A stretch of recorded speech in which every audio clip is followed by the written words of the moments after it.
Pode começar, João. Amado Mestre Jesus, com alegria e gratidão em nossos corações, nós te agradecemos esta abençoada oportunidade, onde estamos aqui reunidos, este encontro, para o estudo da noite, elevamos nosso pensamento ao alto, buscando essas luzes que o nosso Pai de amor e misericórdia nos concede infinitamente, incessantemente, possamos nos conectar a essas luzes, nos emanando, estudando o seu Evangelho redivivo através destas páginas benditas, desses irmãos abnegados, nos seus esforços de amor para nos trazer conhecimento, as verdades do Espírito, que nos eleva, que nos traz segurança nos propósitos, nos traz força, coragem, bom ânimo para a nossa caminhada. O Senhor, querido Jesus, abençoe a cada um de nós aqui, abençoe os nossos irmãos desencarnados também que comparecem a esse estudo, que eles se sintam aqui acolhidos, amparados, amados, receptivos também a essas luzes, a esses ensinamentos, acolhendo em nossos corações todo esse aprendizado, Senhor, e principalmente que possamos exercitá-los, colocá-los em prática, não nos esmorecemos diante das dificuldades, das lutas, das dores, que possamos sair só do intelectual, querido Jesus, e exemplificar o seu evangelho no nosso dia a dia, no nosso lar, com os nossos entes queridos e amados, nossos amigos, com aqueles irmãos que cruzam e estão conosco nos nossos caminhos, possamos viver o seu evangelho e sair dessa ociosidade que nos emperra a marcha. Gratidão, querido Jesus, por todas as bênçãos que o Senhor nos concede todos os dias, pela oportunidade do recomeço, e que possamos, assim, juntos, seguir adiante, através da sua luz, do seu caminho que o Senhor traçou para nós. Que assim seja. Graças a Deus.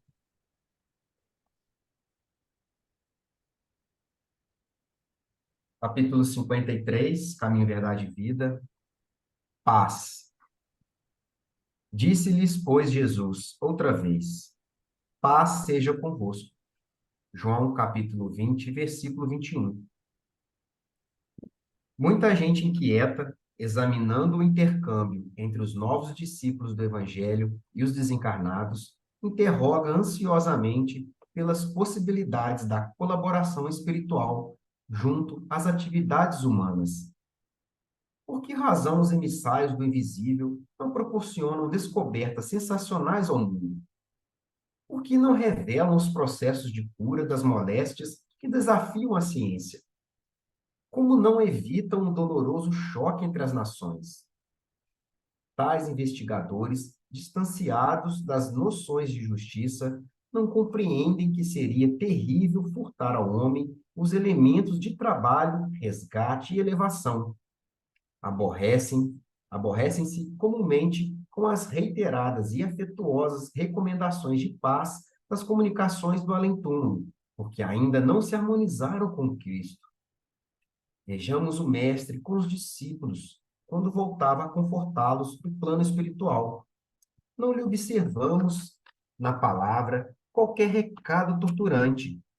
Não estabelece a menor expressão de sensacionalismo. Não se adianta em conceitos de revelação supernatural. Jesus demonstra-lhes a sobrevivência e deseja-lhes paz. Será isso insuficiente para a alma sincera que procura a integração com a vida mais alta?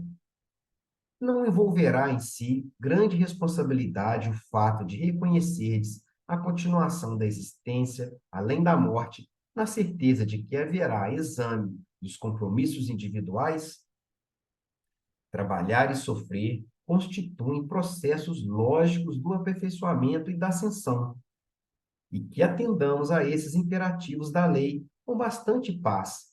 É o desejo amoroso e puro de Jesus Cristo. Esforcemo-nos por entender semelhantes verdades, pois existem numerosos aprendizes aguardando os grandes sinais, como os preguiçosos que respiram à sombra à espera do fogo fato do menor esforço. É muito sério nessa essa a gente vê aqui, né? Emmanuel quer trazer, acredito aqui para nós a nossa inquietude, né?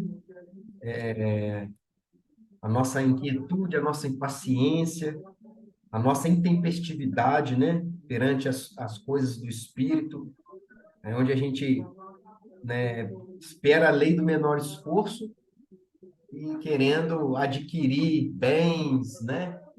Querendo adquirir mais, esperando que a espiritualidade, né? Que o alto resolva questões que competem a nós, né? Aqui, em momento nenhum, né? Não se fala da ajuda, né? Que a gente sabe que a gente recebe, né? O tempo todo.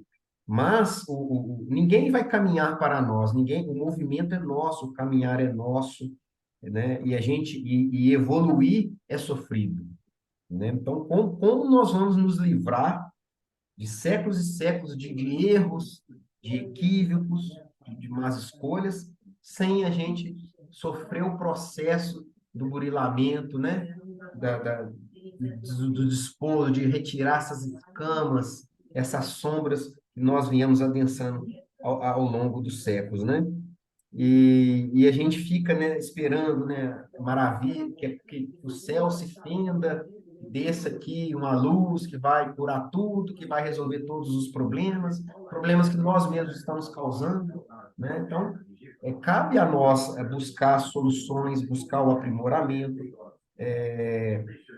né? Aqui eu achei interessante que ele fala aqui assim, né?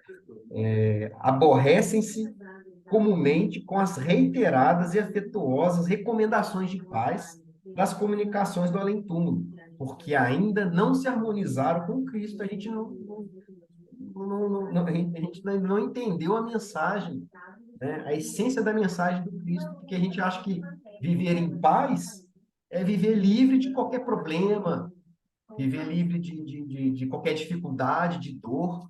Não está ligada a isso, né? Essa paz que o Cristo trouxe para nós, porque o Cristo exemplificou essa paz, né? Veio aqui, quando Jesus veio ter conosco, tudo que ele passou, né? Todas as misérias do mundo ele passou e ele nunca perdeu a sua paz, né? A sua paz de espírito, né? Sempre ele nos exemplificou a essência do bom ânimo, da coragem, da esperança, da fé, né? Sem perder a sua paz e sofrendo tudo que sofreu, né? E também aqui nessa ele mostra, justamente corrobora isso aqui. Jesus demonstra-lhes a sobrevivência e deseja-lhes paz, né? O Cristo nos exemplificou isso, né? A gente, né, essa sobrevivência, nós sobrevivemos às vicissitudes do mundo, às nossas provas, né? Sem, sem você... como é que é isso? Como é que você deseja paz para alguém que está sofrendo, para alguém que está passando por uma prova muito difícil? É a paz de espírito, é a paz interior. Você sofre, mas você sofre com resignação, você sofre sem rebeldia, sem revolta, né? E é mais ou menos isso, né? Trabalhar e sofrer constituem processos lógicos do aperfeiçoamento e da ascensão. A gente não vai. Emmanuel que diz, né, que evoluir é sofrido, é isso, né? Não tem, ninguém vai ascender para nós, ninguém vai carregar a nossa cruz, ninguém vai pegar as coisas, tudo aquilo que a gente precisa trabalhar para a gente poder evoluir, né? Então, o sofrer no processo de aperfeiçoamento é nosso, mas a ascensão também será nossa, né? E que atendamos a esses imperativos da lei, com bastante paz nesses imperativos, porque não tem como fugir disso. É isso, esse imperativo, né? Então, ainda recomendo que saibamos levar à frente a nossa caminhada, nossa jornada em paz, com bastante paz. E esse é o desejo amoroso e puro de Jesus Cristo, né? Então, assim, muito forte isso aqui. Não esperar, né? É, espetáculos, coisas espetaculosas, como o preguiçoso que respira a sombra, né? Que esperando se elevar sem esforço nenhum, né? Tá sem som, Pepita. Alguém gostaria de fazer algum comentário, fazer alguma colocação? É isso que Eu o João. lembrei da nossa amiga aí, né, que fala porque que Deus já não nos criou perfeitos, né? Aí como ele fala, Essa aquele, nossa amiga é muito engraçada, porque ela é muito cheia de boa vontade, é uma pessoa da área tecnológica, ela tem um conhecimento impressionante, uma pessoa, mas ela fica assim: se eu fosse Deus, eu criaria tudo perfeito. Ou seja, a gente prontinho, a gente não tinha que fazer nada. Aí eu falei assim: é por isso que você não é Deus. Aí Na ela ela, não verdade, não é. entende como é que Deus não criou a gente já perfeito, entendeu? Ela é, porque ela acha assim, porque a gente se sujeita a cometer tantos desatinos, a tanta barbárie, tanto isso, tanto aquilo. Por que que o mundo já não era prontinho, já assim, cheio de paz, de qual seria o harmonia? nosso mérito, né? E aprendizado nenhum. Nenhum. Mas eu acho que, tipo assim, não quero estar errado, mas eu acho que Deus criou a gente perfeito. Mas recebemos tantas influências, tantas coisas que colocam a gente em prova, que faz muitas vezes, tipo, de tirar do caminho. Mas, tipo Ele assim, nos ele criou simples e ignorantes. se Para que a gente construa, construa. nós é que temos que, digamos assim, chegaremos à perfeição por nosso mérito e Tipo, trabalho. se você quer aprender, você tem que estudar. Você não vai nascer sabendo, não existe o nascer sabendo, né? A pessoa tem que buscar aquilo. Isso eu sempre falo para minha pequena, tipo, ninguém nasceu sabendo tudo, a gente tem que buscar, a gente precisa estudar, a gente precisa se aperfeiçoar. A gente é um ciclo o estudo, tu nunca pode parar, porque senão as coisas vão mudando e tu tens que buscar o conhecimento. Então, mas o que é, às vezes, junto com o conhecimento, vem as coisas negativas que as pessoas se saem do caminho, né? Bom, então, se ninguém mais vai falar, vamos lá para o capítulo primeiro de Os Mensageiros. Joana, você quer começar a leitura? Começo sim. Chegou meu livro final de semana. Renovação. Desligando-me dos laços inferiores que me prendiam às atividades terrestres, elevado entendimento felicitou-me o espírito. Semelhante libertação, contudo, não se fizera espontânea. Sabia, no fundo, quanto me custara abandonar a paisagem doméstica, suportar a incompreensão da esposa e a divergência dos filhos amados. Guardava a certeza de que amigos espirituais, abnegados e poderosos, me haviam auxiliado a alma pobre e imperfeita na grande transição. Antes, a inquietude relativa à companheira torturava-me incessantemente o coração, mas agora, vendo-a profundamente identificada com o segundo marido, não via recurso outro que procurar diferentes motivos de interesse. Foi assim que, eminentemente surpreendido, observei minha própria transformação no curso dos acontecimentos. Experimentava o júbilo da descoberta de mim mesmo. Dantes vivia a afeição do caramujo, segregado na concha, impermeável aos grandiosos espetáculos da natureza, rastejando no lodo. Agora, entretanto, convencia-me de que a dor agira em minha construção mental, à maneira do alvião pesado, cujos golpes eu não entendera de pronto. O alvião quebrara a concha de antigas viciações do sentimento. Libertara-me. expusera-me o organismo espiritual ao sol da bondade infinita, e comecei a ver mais alto, alcançando longa distância. Pela primeira vez, cataloguei adversários na categoria de benfeitores.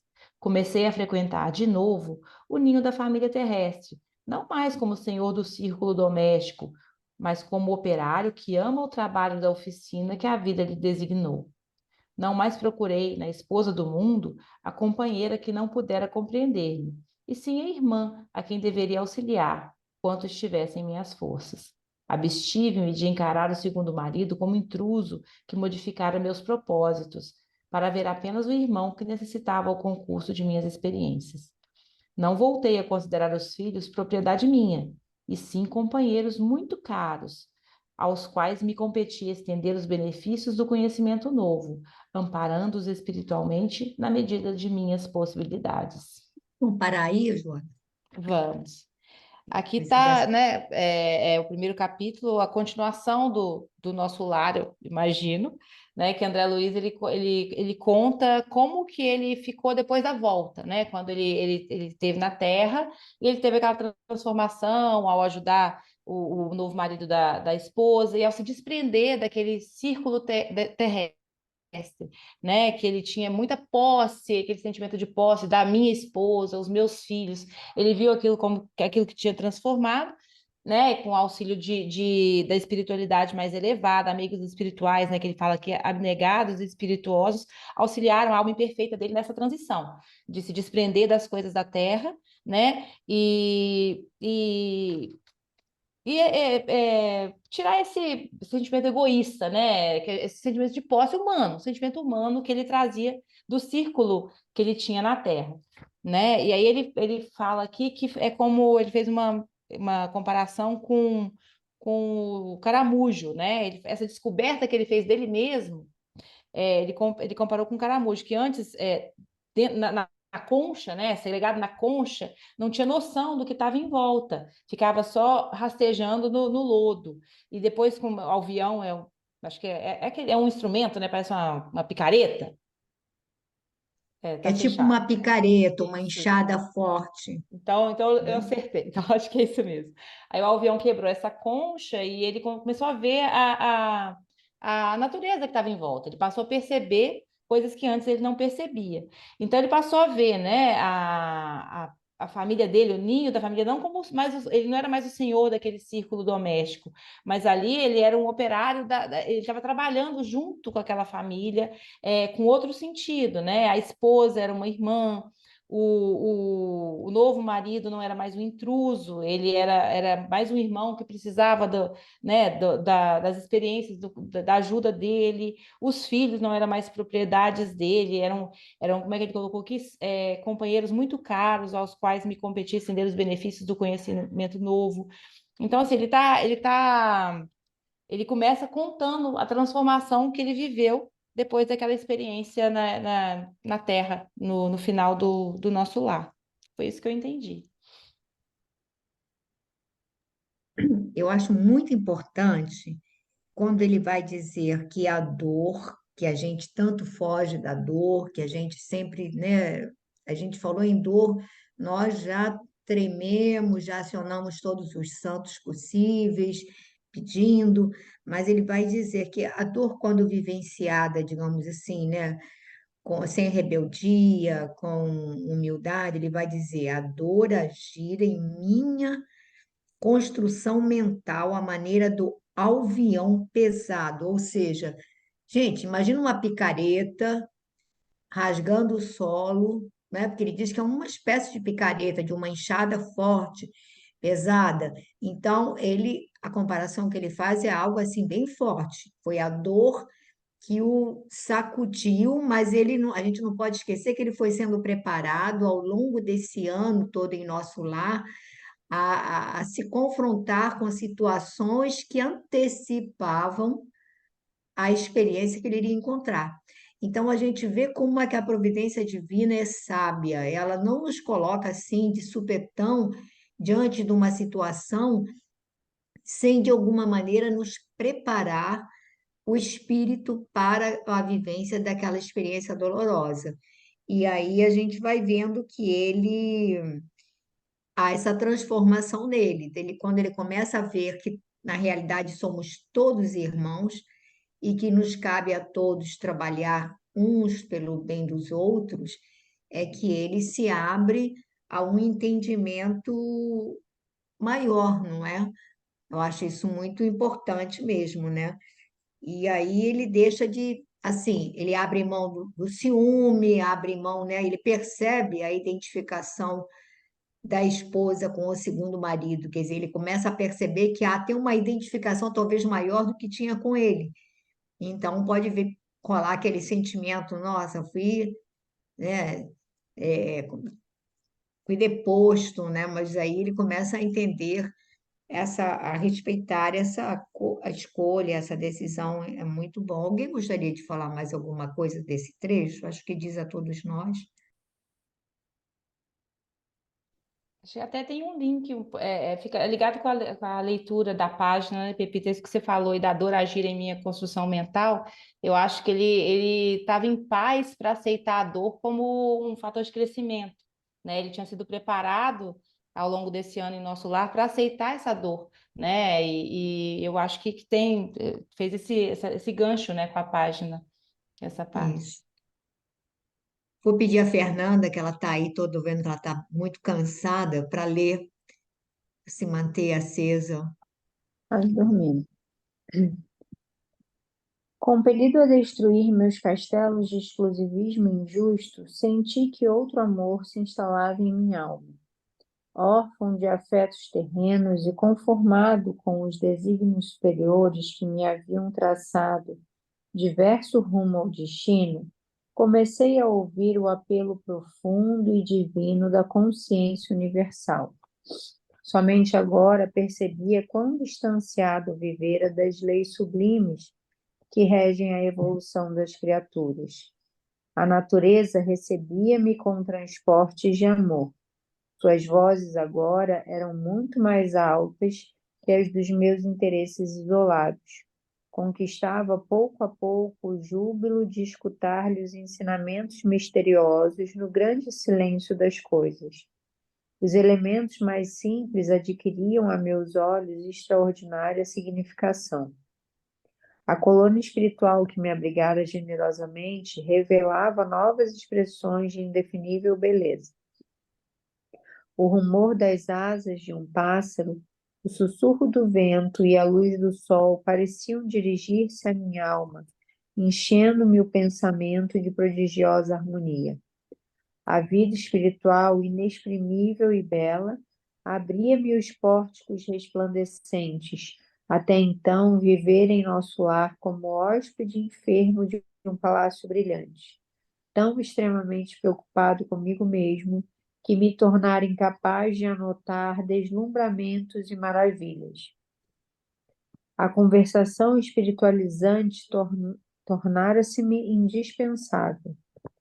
Aprazia-me antigamente torturar a própria alma com as reminiscências da terra. Estimava as narrativas dramáticas de certos companheiros de luta, lembrando o meu caso pessoal e embriagando-me nas perspectivas de me agarrar novamente à parentela do mundo, valendo-me de laços inferiores. Mas agora perdera totalmente a paixão pelos assuntos de ordem menos digna. As próprias descrições dos enfermos nas câmaras de retificação figuravam-se-me desprovidas de maior interesse.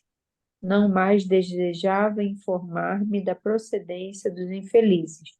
Não indagava de suas aventuras nas zonas mais baixas. Buscava irmãos necessitados. Desejava saber em que lhes poderia ser útil. Identificando essa profunda transformação, falou-me Narcisa certo dia. Quer dar uma paradinha, Fernanda, e falar desse trecho essa página aí que você leu? Tá? Aqui ele descreve, né, um pouco o que aconteceu com ele, o que ele sentiu, que modificou nele depois que ele se libertou daquelas algemas que o mantinham atrelado a terra, né? Antigamente, ele fala que antes ele estava em nosso lar, né? Num palácio luminoso, como ele descreve, mas ele era enfermo, ele não conseguia ver e nem aproveitar toda essa beleza e essa luminosidade do local onde ele estava, porque ele só conseguia, a mente dele estava voltada, né, para o dia em que ele poderia voltar à Terra, o dia que ele poderia rever a família, o que se passava com a esposa, o que se passava com os filhos. Então, assim, toda a atividade mental dele era em volta daquilo ali. E os interesses que ele tinha também, quando estava com outros espíritos ali em nosso lar, era saber também das vivências daqueles espíritos na Terra, né? Dos acontecimentos ali da Terra, dos seus martírios, né? E meio que refletindo aquilo na realidade dele. E aí ele diz que quando ele mudou essa perspectiva, né? Quando ele deixou de se preocupar tanto, né, com o que o esperava na Terra, né, é, e passou a ver, na verdade, não só como a família dele, mas sim como um ser pertencente de uma família universal, né? Ele diz que ele começou a enxergar uma beleza que antes ele não via, né? E que tudo passou a ser, tudo passou a trazer alegria e ser belo, e ele começou a ver indefinível beleza, né? Em coisas simples da natureza, né? Nas asas de um pássaro, no sussurro do vento, na luz do sol, né? Que é mais ou menos o que a gente faz aqui também, né? A gente fica absorvido com os nossos problemas, muitas vezes pseudo-problemas, né? Muitas vezes não são nem problemas reais, e a gente fica absorvido naquilo e deixa de perceber toda a beleza à nossa volta, todas as bênçãos que a gente recebe a cada dia, né? A gente esquece de agradecer. Então, ele diz que isso modificou profundamente, né, na alma dele, e agora, na verdade, ele tinha contato ali com os enfermos, mas o único interesse dele é saber como que ele poderia ajudar, né? E ele coloca que a conversação espiritualizante tornara-se-me indispensável. Então, assim, que agora ele buscava outros bálsamos para a alma, né? Ele tinha ele buscava outras fontes que o abasteciam, né? Eu acho importante também, né, Fernanda, quando ele vai falar da natureza, que à medida que ele se abre espiritualmente, ele começa a perceber a harmonia da natureza, a perfeição e as mensagens que a natureza nos transmite em silêncio. O Chico Xavier tem um livro que é psicografado, vem através de diversos espíritos poetas, né? Então é um livro de poemas, de trovas, todos da natureza. O nome do livro é Cartilha da Natureza. E nessas trovas É são do sempre Casimiro assim Cunha. ensinamentos calcados assim, como procede, como o rio, as plantas, as aves, enfim, são sempre situações da natureza tentando nos ensinar o nosso agir, quer dizer que nós somos normalmente mais rebeldes. A natureza, ela é sempre resiliente, sempre Sábia. submissa, sempre, né, produzindo o melhor, né? Muito bem. Então, Tuane quer ler um pouquinho? Depois eu vou passar para a Vivian. André, meu amigo, você vem fazendo a renovação mental. Em tais períodos, extremas dificuldades Acho que você é Não? aí mesmo? Acho que é pela primeira vez cataloguei adversários. Não? Eu Não? identificando Tá essa certo? profunda transformação. Tá certo? Ah, então É aí tá. Então mesmo, tá certo. eu que Tá tô. Ah, certo. tá, desculpa, eu que tô errada, desculpa. Minha página voltou. Pode ir. André, meu amigo, você vem fazendo a renovação mental. Em tais períodos, extremas dificuldades espirituais nos assaltam o coração. Lembre-se da meditação no Evangelho de Jesus. Sei que você experimenta Traduzível. intraduzível alegria ao contato da harmonia universal. Após o abandono de suas criações caprichosas, mas recomeço que, ao lado das rosas do júbilo, defrontando os novos caminhos que se descerram para a sua esperança. Há espinhos de tédio nas margens das velhas estradas inferiores que você vai deixando para trás. Seu coração é uma taça iluminada aos raios do alvorecer divino, mas vazia dos sentimentos do mundo que a encheram por seus séculos consecutivos. Não poderia eu mesmo formular tão exata definição do meu estado espiritual. Narcisa tinha razão. Suprema alegria inundava-me o espírito, ao lado de incomensurável sensação de tédio quanto às situações da natureza inferior. Sentia-me liberto de pesados grilhões, porém, mais possuía ao lar a esposa, os filhos amados.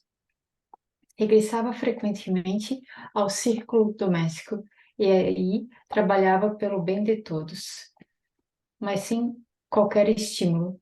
Minha devota amiga acertará. Devotada amiga. Minha devotada amiga acertará. Meu coração era bem um cálice luminoso, porém vazio. A definição comovera-me. Vendo minhas Quer lágrimas, comentar, Tuane? pode ser. Aqui ele começa a fazer. Deixa eu botar aqui. Ele começa quando a Narcisa comenta, né, a questão que ele vem fazendo uma renovação mental e que, tipo, colocando todas as dificuldades que aconteceram, que, tipo, como ela utilizou aqui, que nos assalta o coração, e daí ela pondera que, tipo, a questão da meditação no Evangelho de Jesus, ele também coloca sobre que todo o abandono das suas criações caprichosas, mas que o recomeço ao lado.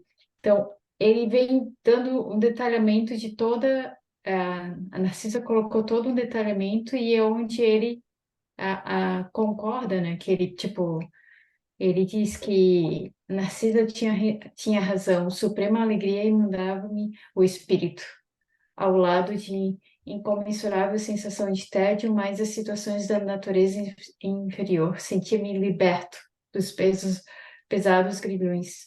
Eu acredito que ele se sentia muito pressionado por tudo que tinha antes, que tinha a família, os filhos, a esposa, e agora que ele conseguiu entender e conseguiu ver, se libertar, né, de toda aquela pressão, ele consegue ir com frequência até a, o círculo doméstico e poder trabalhar pelo bem de todos, mas sem ter qualquer situação de expectativa, né? Ele está lá para trabalhar, ele está lá para ajudar a todos. Seria. Eu acho aqui uma coisa muito interessante, porque ó, nós preenchemos o nosso campo mental, nós temos assim objetivos, metas, ou seja, coisas que nos envolvem, coisas que nos encantam. Aí, de repente, você muda. Então, imagina uma pessoa que gosta de cantar, de ir encontrar com os amigos, ir para o bar, tomar umas bebidas, relaxar, ir para sei lá, para o pagode, para o samba. Aí, de repente, essa pessoa resolve que ela não vai mais beber. Estou dando um exemplo bem básico, não vai mais beber. De repente, aí ela se sente bem, tipo, feliz, porque, olha, ai, graças a Deus, estou parando de beber, coisa e tal. Só que, junto com aquele procedimento, ele tinha os amigos que ele encontrava para tomar o seu chopp, ele tinha os encontros que ele, enfim, os churrascos, ou era o futebol que o pessoal depois se reunia para beber. Então, ele está feliz porque ele se libertou de um hábito, de um processo, ou está se libertando, mas ainda não está ainda, digamos assim, ambientado com o que ele almeja. Nós somos assim em tudo. Então, você precisa se distanciar daqueles amigos que você pode continuar amando, mas, digamos assim, a convivência já não te já não te preenche, digamos assim, não, eu não quero mais aqueles amigos que falam muita bobagem, acontece demais. Aí você se habitua, você quando tem anseio, digamos, conversas mais edificantes, mais enobrecedoras, mais sadias, aí te incomoda aquela pessoa que só chega para ficar metendo malho em todo mundo, ou aquela pessoa que só fala baixo astral, mas que antigamente você convivia numa boa e não te incomodava. Aí, a partir de um dado momento, aquilo te incomoda. Então, se você retira uma meta, retira um objetivo, retira um ideal, digamos assim, enquanto você não o preenche com outro que ocupe aquele espaço, há um vazio e vem o tédio.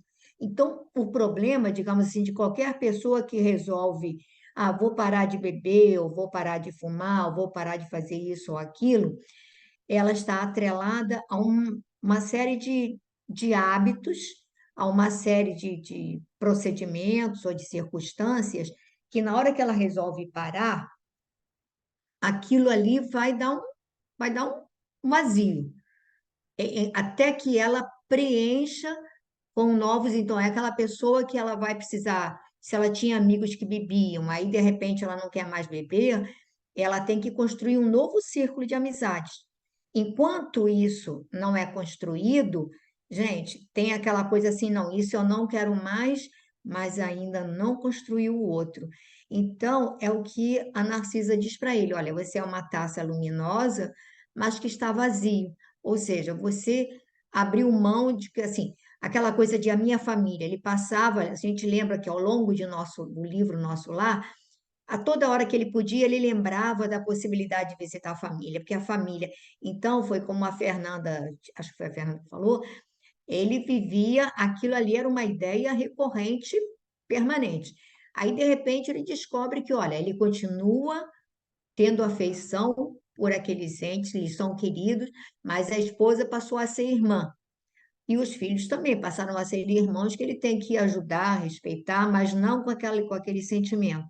E aí, o que que ele vai colocar nesse lugar, nesse espaço?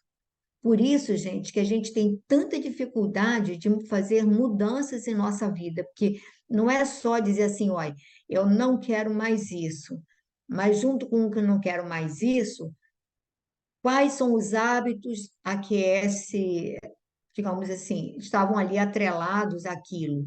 E aí, de repente, aparece o vazio. Então, ela pede que ele buscasse a meditação com Jesus para se fortalecer, mas que também ele precisa colocar, preencher esse espaço, substituir esse tédio, que é uma coisa muito ruim quando a gente permite que o tédio tome conta, que aí quando vem o tédio, você faz as coisas por obrigação, que era o caso dele, mas sem aquele estímulo, sem aquela alegria de estar fazendo, não é?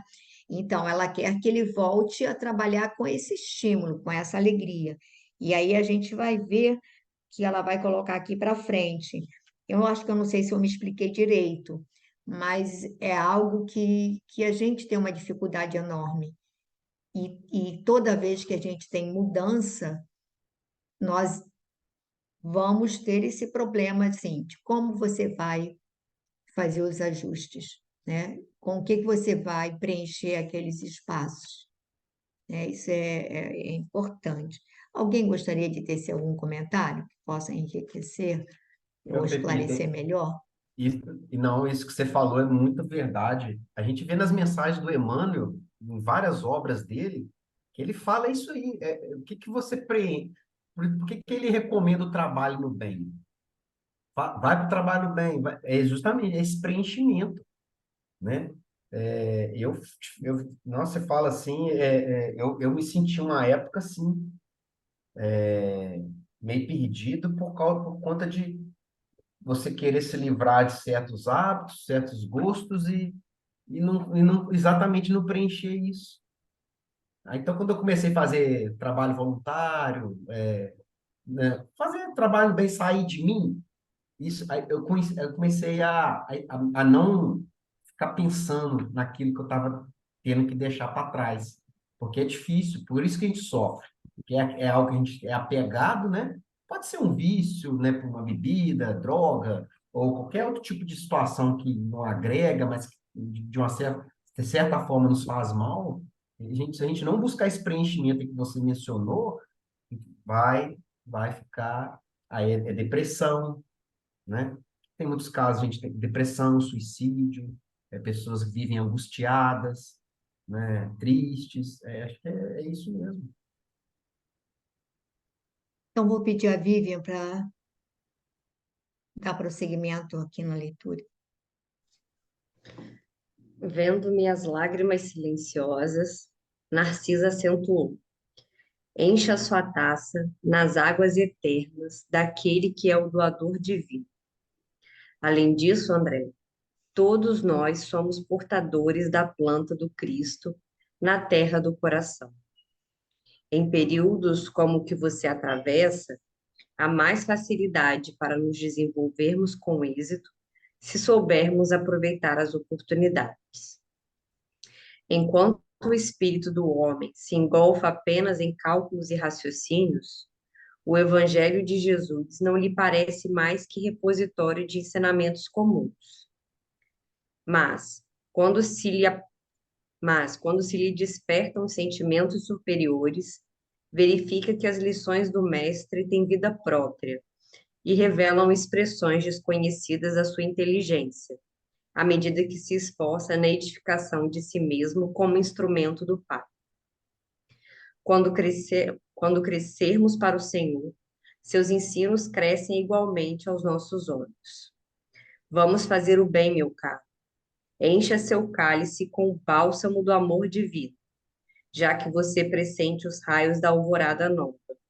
Caminhe confiante para o dia. E conhecendo meu temperamento de homem, amante do serviço movimentado, acrescentou generosa: você tem trabalhado bastante aqui nas câmaras, onde me preparo, por minha vez, considerando o futuro próximo na carne.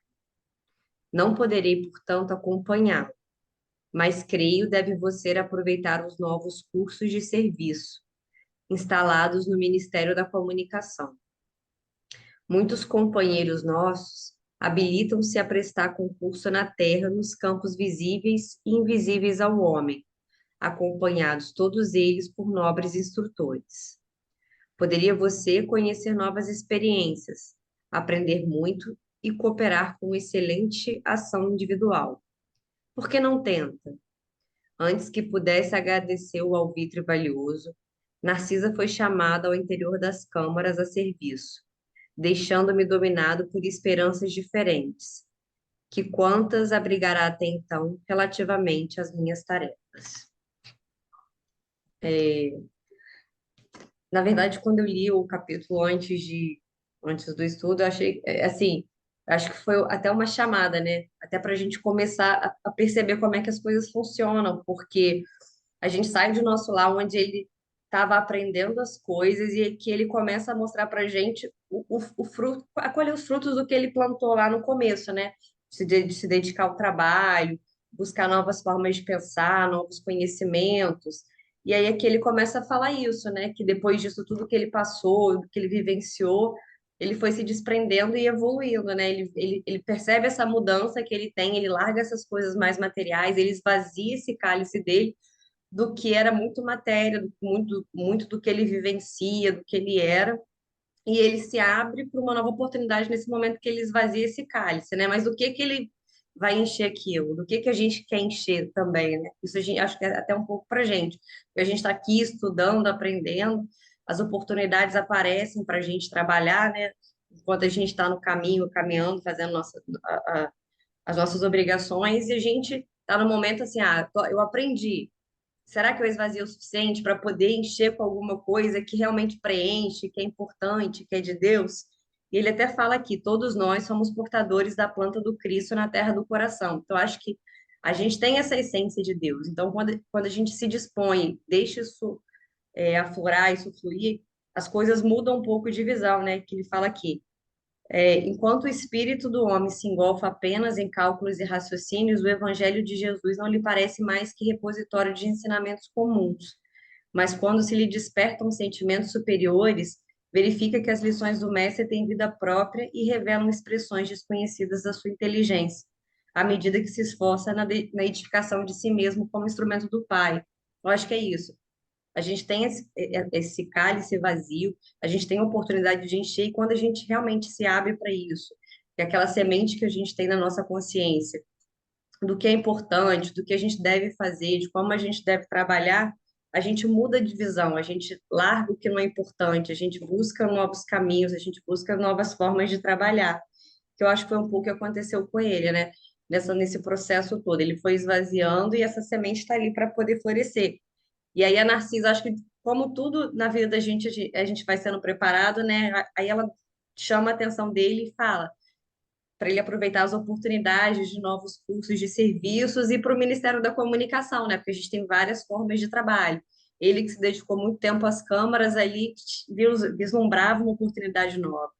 E naquele momento que ele tinha esse cálice vazio, talvez fosse o momento dele realmente mudar, encher de novas oportunidades, de novos meios de trabalho, tentar e a gente tem aqui, né, o resultado do trabalho dele.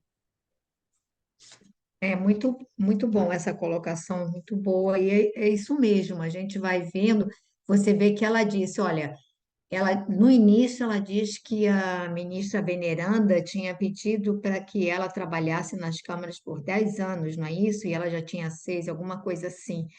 Então, ela, quer dizer, cada espírito tem uma determinação, um propósito, ela precisa exercitar aquele para ela se preparar para poder ajudar a família, o trabalho ali naquelas câmaras, ou seja, fortalecendo humildade, paciência, dedicação, mas ele é um outro perfil.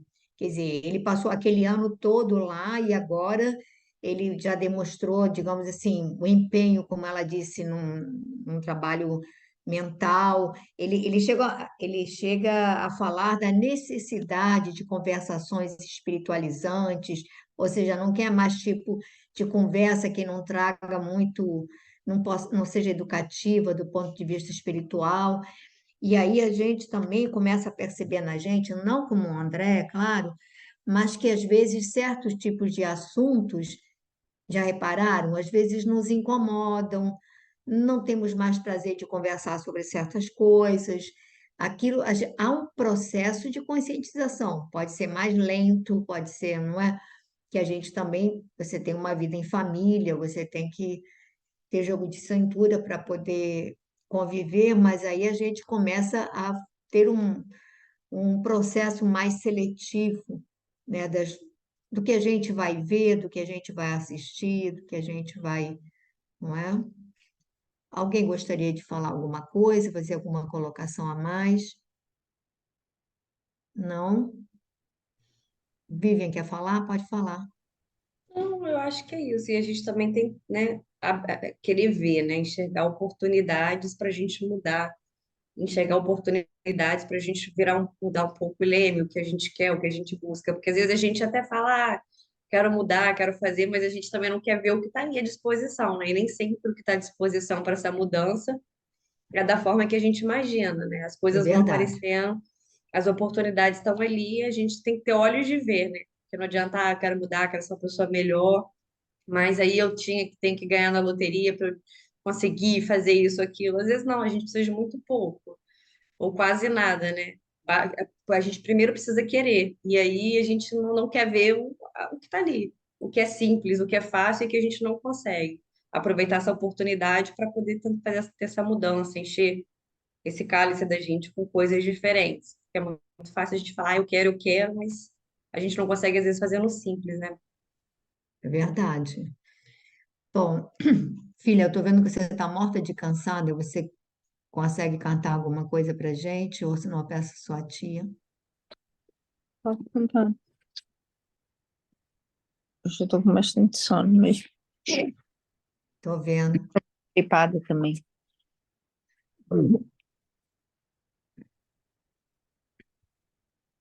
Vem, Jesus, divino amigo. Vem trazendo a tua paz. Só tu és o nosso abrigo, que venturas mil nos traz. Vem, ó meu Nazareno, este mundo consolar. Vem com teu olhar sereno, toda a terra iluminar. Afastar do mundo a guerra, o chacal devorador, que destrói tudo na terra, espalhando luto e dor, a gemidos de aflição. Já não há mais primavera, criancinhas pedem pão, homens lutam como feras. Vem, Senhor, vem reflorir os caminhos. Vem, Senhor, vem reflorar corações e exterminar a dor e fazer calar os canhões. Vem, Senhor, com teu amor tão profundo, iluminar consciências e fazer feliz o mundo. Vem, Senhor, vem reflorir os caminhos.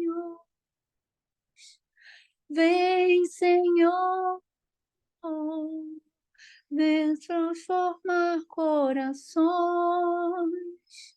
e exterminar a dor e fazer calar os canhões.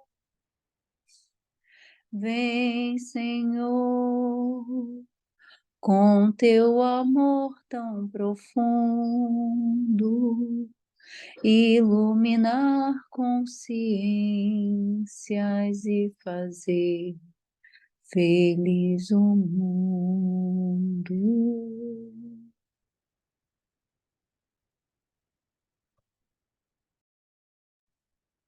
Então, nesse momento, aproveitando essa canção que é uma súplica de paz. Vem, Senhor, vem perfumar nossos corações, Vem aquietar nossas almas inquietas. Vem, Senhor, abrir-nos os olhos para que possamos ver e perceber as bênçãos que o teu amor nos concede diariamente. Ajuda-nos, Senhor, para que não sejamos ingratos,